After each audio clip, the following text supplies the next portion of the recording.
everybody.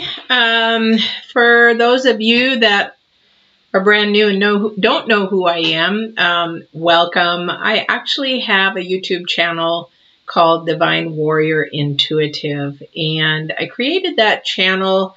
Actually, it's very new, and it's because of some life changes back in 2020. So if you're watching this later, welcome. So what it's about is I came out of the closet as a empath. So it took me almost 60 years to do that, and I'm hoping that this will touch somebody in the future to know that having abilities is okay. Having gifts from the divine God, whoever you call that, is what you're supposed to be doing, and this is the gifts that they gave you, and knowing that it's okay. So for many years, I swished it, and I denied it. I wouldn't allow them to happen, and the reason why that is because family and friends and things like that. And so I would just act like I was everybody else, and deep inside I was screaming to get out. I felt very alone, and that's been since a child. So these abilities have been happening since I was very young, and even my mom at one age when I was in my 20s, she said, "Oh, you have what Grandma has." And lo and behold, I thought she would be closed off to it because she's a very Christian woman. And so having the life of an empath is very challenging, especially if you don't walk in truth with yourself. So that's what I'm here for, is I'm going to do a part 1, maybe part 2, and hopefully open the door for some of you people out there thinking that maybe, am I an empath? Am I not an empath? What is an empath?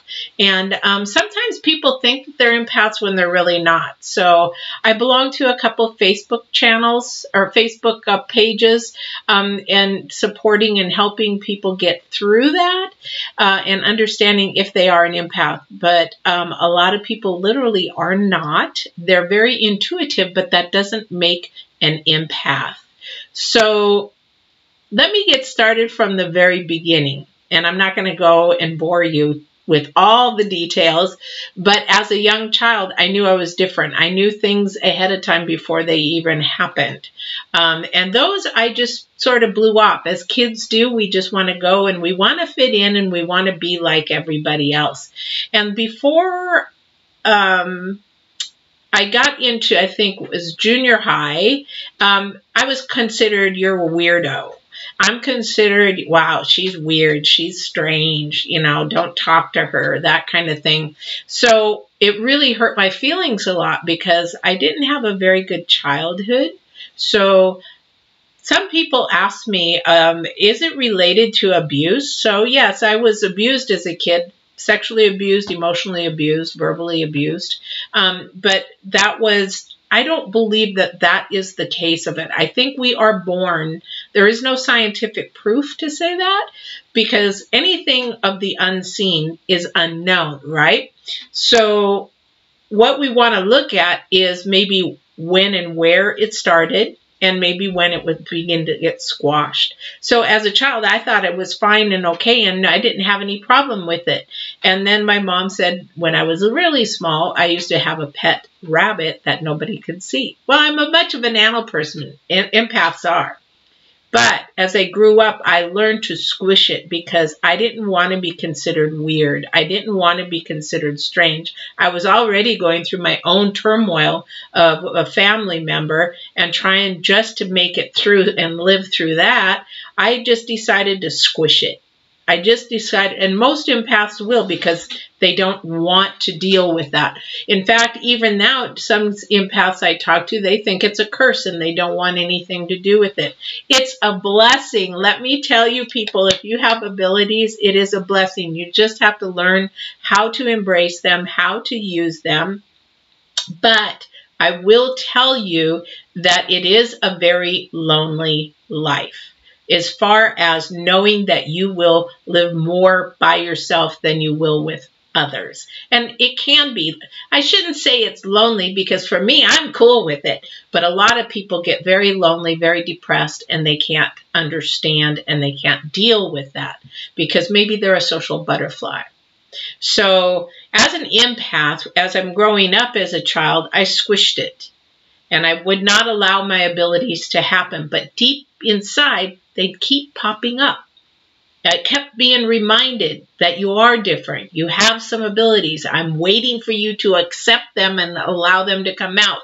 Even though I would know things ahead of time, I would never tell anybody about it. I would never say anything. I would just nod politely and say, yep, okay, I already knew what, but I was just sort of whatever. I was considered very sensitive. Oh, you're so sensitive. And in my age, now that I'm 60, that was actually an insult, that you're too sensitive. You take things too seriously. Well, empaths do think differently. We do think different. We take actually the things that are really important in life and we hold them dearly because we know that material things don't matter.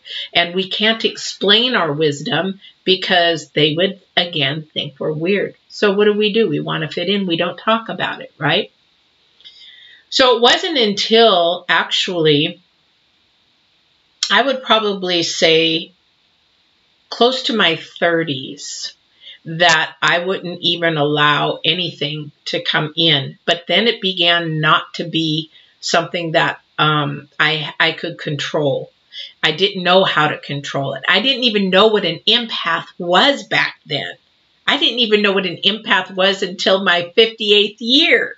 So what I was finding out, I was working for a company and things were beginning to turn and churn.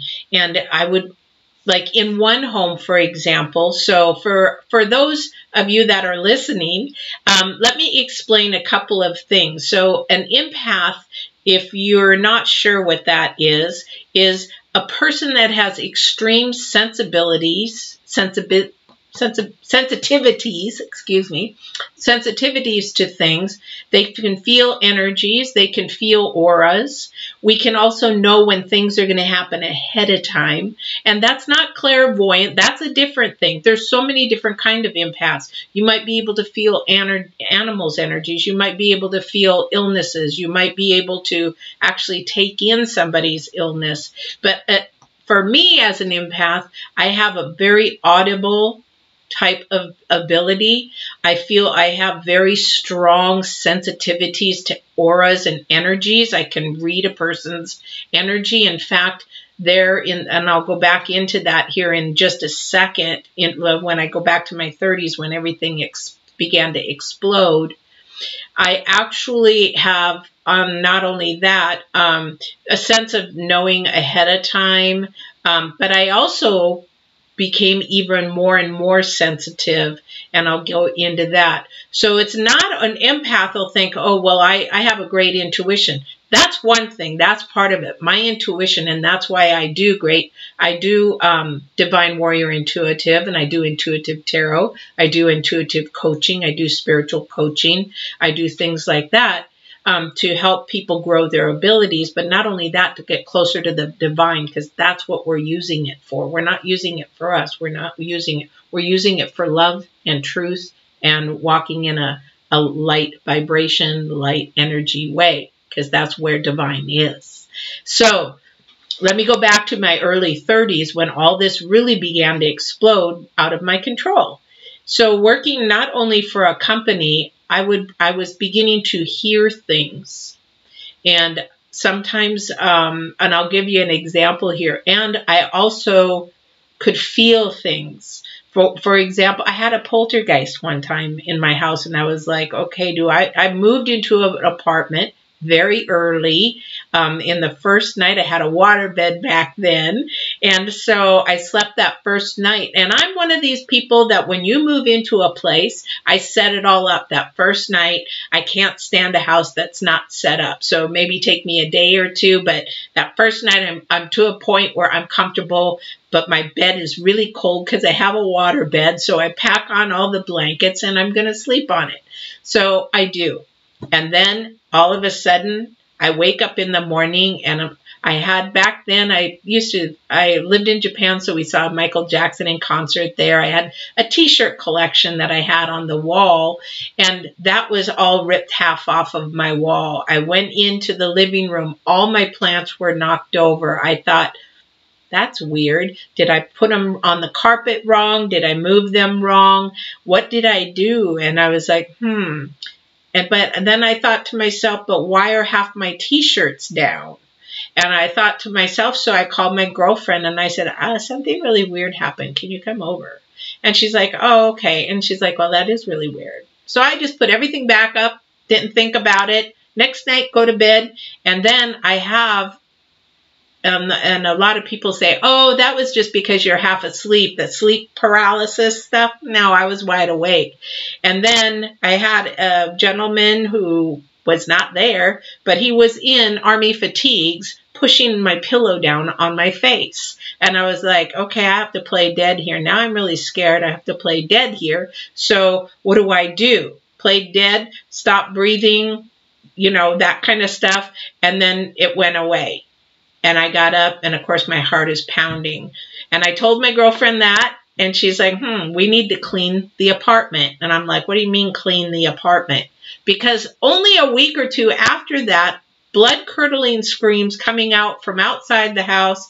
A long story short, asked the neighbors, did you hear that? Did you hear that? They're screaming at the blood-curdling. Somebody was either being raped or killed or something outside my window. Nobody heard a sound.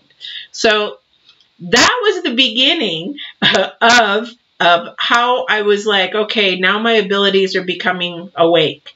So what do I do with this? I was confused. It's a very, very confusing time, unsure time. And if you don't have anybody able to sit there and go to, you just sort of get a little nervous and lost, and you don't talk about it to anybody. So you're living in your own silence and fear. So I left that apartment. After a couple of years, we did clean the apartment. Things did settle down. But unfortunately, that spirit, which we think was probably somebody who passed away from Vietnam or in the army, that was their home, and they just didn't like somebody being there, somebody new. So that I moved, and that spirit seemed to follow me because I was like, what is that shadow on the wall? Okay. So during that time, I had more audible abilities. So when I first saw my shadow, I was like, okay, not my shadow, but a shadow go across my kitchen. I was like, this is not comfortable. This is not comfortable at all. So that's when I had to seek out some help.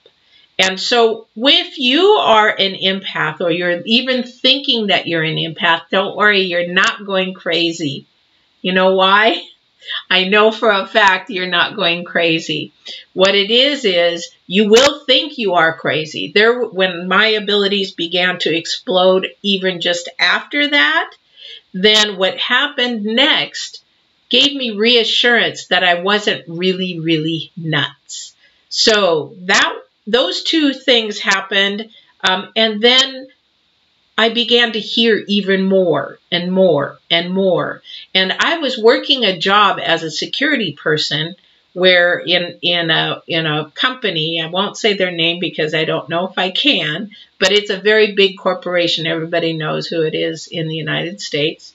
But I was working for them, and then I started getting audios, but then now the sensories started coming in. I'd walk by somebody and I was like, ooh, that did not feel good. I wonder what that's about. And then I'd walk by that same person again and, ooh, I wasn't sure what. I mean, I'm getting even goosebumps talking about it. I didn't like that feeling. What was that about? And I thought, okay, I'm security. Let's go watch them. Maybe they're going to steal or something, you know? And so what happened was, excuse me. What happened was, I would follow them, and then all of a sudden I heard a voice. Go to the place where you first saw them. And I thought, okay, what was that? And I thought, that's just me thinking to myself, right? Now, as an empath, those things can happen to you. So don't worry, it's normal. So what happened next was, again, I would just poo-poo it because I thought, oh, it's just me. Then the next thing that happened again is I'm walking, go to the aisle that you saw him first. And I thought, okay, now that wasn't me. And I'm like, now I'm a little nervous. And who is this? Because I thought, I'm still going crazy, right? So the third time was louder and more strong.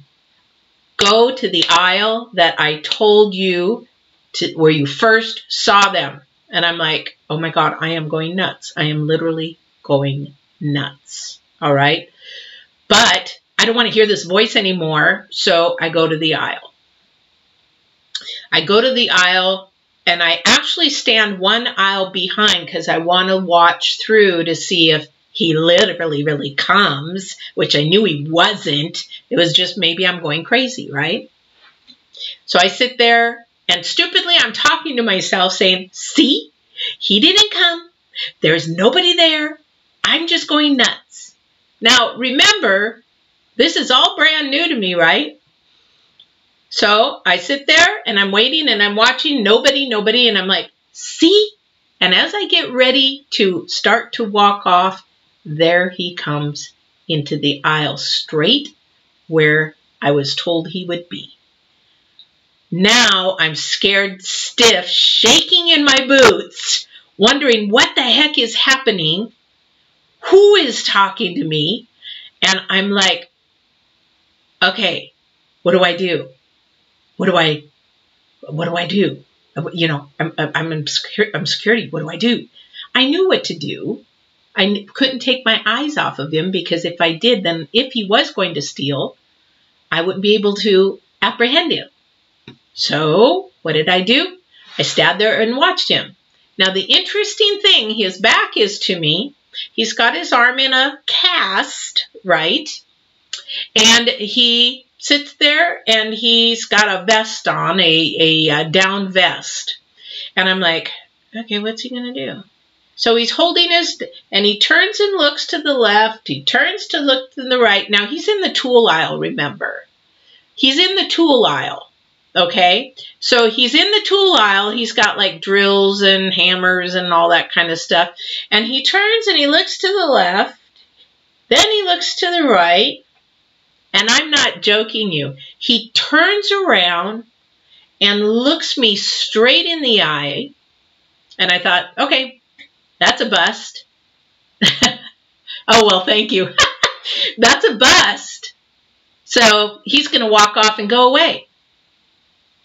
He didn't even see me. Even though I was standing there, he did not even see me because he, again, looked to the left, looked to the right, took that drill, shoved it in his, I'm getting goosebumps, shoving it into his vest, turned and walked the same way he came through the aisle. Now, I was shaking in my boots. I was literally shaking in my boots. And what happened next was, I'm like, I can't let him go. I can't stop looking at him. I just don't know what else to do. So now this is how the divine works. This is why you have to go to the divine. This has nothing to do with me. But I'm so scared and nervous of everything that's happening to me as a new empath with these abilities. I'm like, I'm losing it, right? So what happens is I follow him. And lo and behold, that day happened to be the owner of the company, my manager, the owner of, or his team, you know, his security guards and all that kind of stuff. They were all right there next to the aisle that I had to pass him by. So I'm sitting there shaking. I don't know what to do. I can't believe all that's happened.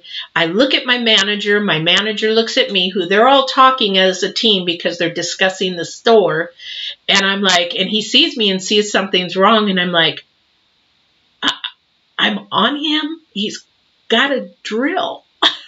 And they don't understand what's going on because they don't know what's happening to me. I said, but he's got a drill. I'll follow him. So I followed him all the way around the store. The manager and the owner looked at me like, is she okay? And went to the front. As by the time I got to the front of the store, the guy was there. He walked out the store with the drill. My manager and his team confronted him, and he took off running. Now, that's the first instance of this actually starting. So now what happens next? I get this same thing happening over and over, week after week. I am catching shoplifters left and right. I don't know what's happening to me. I don't know the abilities that I'm beginning to get. I know that I had some as a kid, but why the heck is good? What's going on now? So I told my girlfriend, who was a manager at the same store at the time, and I said, I've got to go see a psychiatrist. I'm losing it. This is what's happening. She's the only girl I could tell at all. So I didn't even tell her everything because I thought, oh yeah, somebody's talking to you. Okay, great. Okay, wonderful. All right. So I make an appointment, and I had my daughter in a little carrier at that time. She was probably 6 months old maybe at that time. So this is back in, she was born in 95. Oh my gosh, I didn't even tell you the story about my brother's murder. I'll tell you that in a second. I'm just trying to give you stories here so that you guys can see that things come at you unexpectedly, and it doesn't mean as an empath, some of you will have different abilities. Some of you will hearing. Some of you will see things. Some of you will feel things. Some of you will be really expressive in your emotions. I cry easily. Yes, that's part of me being an empath. You keep me around crystals too long, I'll be higher than a kite. I cannot walk into a crystal room and walk out of there not high in some way. Same as Aquarians. I'm a scuba diver. I used to never have this issue, but as I grew older, these abilities just exploded. I allowed them to explode because that's what the divine was trying to gift me with. And I still was squashed. I'm still squashed at this time. Nobody knew what was going on. Nobody had a clue except me and my one girlfriend. So I go to the psychiatrist, and I tell my girlfriend I went to the psychiatrist, and she asked me, what did you say? What did she say? And I said, well, she asked me to take a test. And I said, sure, take a test. I don't care. And she's like, oh my God, what kind of test did she take? What kind did she have you take? And I told her, I said, I don't know. She asked if I was hearing things. She was asking this and that. And at that time, I'm so naive. I don't even know what's going on. I just know what the heck is going on in this thing here. So she says, oh my gosh, Pat, seriously? They're going to take away your child. I said, what are you talking about? They gave you a schizophrenia test. And I'm like, what's schizophrenia? I didn't even know it was schizophrenia. Her sister was schizophrenic, so she shared with me what schizophrenia was. And I'm like, oh, now I am terrified for a whole week till my next appointment. I'm terrified they're going to take away my daughter. I'm terrified that I'm going really crazy, that I'm going to have... And I sat there and I thought, is this in our family? No, this isn't in our family. What's going on, you know? So in the next week, I left my child at home because I did not want anybody to take my child away from me, and that they were going to lock me up into the loony bin, right? I get to the psychiatrist's office.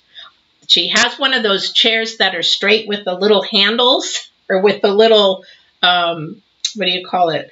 Just the long, skinny things. It's just it's a living room chair, but it's just, and I'm literally clenching and white knuckling it. White knuckling because I am terrified that I'm going to get locked up.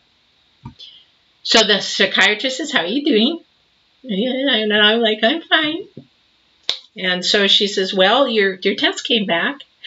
And I'm like, I must have been white as a ghost. She goes, are you okay? And I'm like, yes, I am. And sorry about that, my daughter. So I said, I'm okay. And she said, well, are you ready? And I'm like, no, but go ahead. And so she says, well, she goes, your test came back normal. And I was like, oh, holy Jesus, thank you. I was just like, you got to be kidding me. And then I'm thinking, okay, so and I said, what's wrong with me? What can you do? How can you help me? And she had this puzzled look on her face, like, I can't believe you're sitting in front of me asking me this. And she looked at me and she says, and this lady was probably 50s. And she goes, you know what? In all the years of my practice, I have never, ever, ever come across someone like you. And unfortunately, there is nothing I can do for you. Nothing. And I'm like, well, what do you mean? She goes, I've never done this in my practice before, but I need to refer you to somebody that handles the paranormal and psychic abilities because I don't know how to help you. And I'm like, say what? Are you serious? And I was like, okay. So she sent me to somebody that really knew nothing. I knew more than she did. I was sitting there like, you're so fakey. So it's been a very long journey. And I know this is 26 minutes long. And I'm trying to keep people's attention with this because it's really important to understand the stages and the different abilities that somebody can have and all the things that can happen to you as an empath. And the thing is to keep vibrations up. I'm going to give one more story before I go. And also, too, if you enjoy this, and there will be more parts to come, please subscribe to my channel and hit the bell. And that way you can actually see me come on live and talk about this. I probably won't do them through uploads. I love to interact, and thank you for coming on. I love to hear other empaths because it is a very alone type journey. So I would love to do that. There's so much paranormal stuff to me that my daughter has me writing a book. So I will leave with this though. When you are getting your abilities, and you will feel like you are crazy, because at that point in time in my life, it was happening so fast that I would lay on the sofa all curled up in a ball thinking I was really going nuts.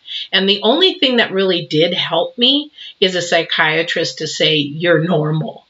Now that's from an earthly level. I had to go outside, but I knew I was different and I knew it was okay because I've always believed in God and a divine. I always believed that because I've always felt really, really close to him. And I have a really good supernatural story about that as well. It's amazing. Oh my gosh, touch. But the last story I'll leave you with, during this same time, it's probably a couple years after that, maybe not even that. So my times get all mixed up. I had my brother, my younger baby brother, who was always a hellion, a little troublemaker and that kind of thing. But we were close. I sort of raised him rather than my mom raised him because they used to just butt heads. And he fought, even as a teenager, alcohol and drugs and things like that. And he got into trouble with the police a lot. So, and we live in Oregon, and my mom had gone through all the counseling. He'd gotten in trouble with the police. He'd gotten all this kind of stuff. And so she didn't know what else to do with him. So mom shipped him off to live in Michigan with my older brother, actually my oldest brother. And he'd been there for a while. He'd broken his jaw here in Oregon riding a bicycle and fell over a thing and broke his jaw. And then while he was living in Wisconsin, he got in a fight and broke his jaw again.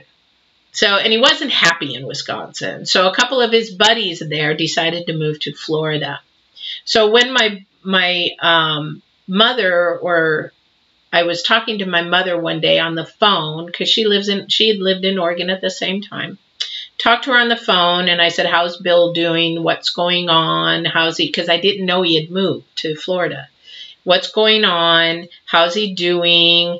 Is he getting any better? Attitude kind of thing. She says, well, I don't know what's going on with him now, but Greg said that he went to Florida with some friends. immediately right there and then, I don't know how, I don't know why, and this is when I began to think, and this is where I'll end this after this story, is that being an empath was a curse. It's not, but at that time, I really thought it was a curse, and I'll share more with that. But the ending of this story is, with that first instant when she said he moved to Florida, I knew he wasn't coming home. I knew that's where his life would end. And it took me, this was probably in 1993. And what happened after that is I fought hard. I'd call him, hey bro, I love you. And he had gotten in trouble with the police down there. And I was like, dude, get your nose clean, because he started being a taxi cab driver.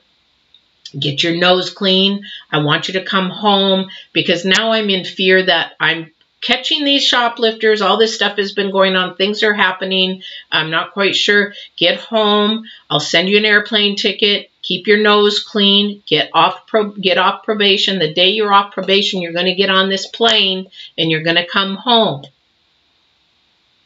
January 27th. Oh, I'm going to start crying. 1994. Got the phone call. This is part of being an empath. That's hard. But I tell my story because it's not a curse. I got to tell my brother how much I loved him, how much he mattered. And I know he's going to be around forever. That's part of being an empath. That's where I'm going to end my story today. But don't give up. If you have the abilities, listen to part 2, and we'll share more. And I'll pick up from here, and I'll show you the beauty through his death. Yeah, I'll show you the beauty there. So, blessings. Listen to the divine. Go to God for your source. Go to God for everything. Even as an empath, you need him to get through this. And I will share more abilities, more ghost stories, more paranormal stuff the next time. Hey, thank you for coming in. I appreciate it. I love telling the stories, but I also want to help somebody out there through their abilities and being an empath as well. Thanks for listening.